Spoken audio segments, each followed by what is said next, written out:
ગુરુજનોના આશીર્વાદે સફળતાના શિખરો સર કરીએ. માનવ સેવા એ જ પ્રભુ સેવા, એ જ અમારી સાચી ભક્તિ. સ્વામી વિવેકાનંદના સપનાનું નવું ભારત અમે બનાવીએ.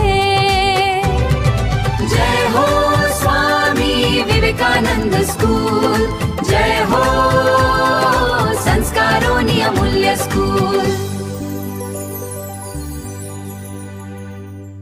ઉન્નતિ સધાવી વિવેકાનંદના સપના, નવું ભારત બનાવવું આપણા.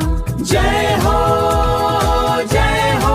ડોક્ટર બનાવવાનું છે મારું સપનું, જીવન સેવેમાં અર્પણ કરવું આપનું. ઘણા પરિશ્રમથી જ્ઞાન મેળવીશું, દરડીને દર્દને દૂર કરીશું. મારે ડોક્ટર બનાવવું છે, લોકોની સેવા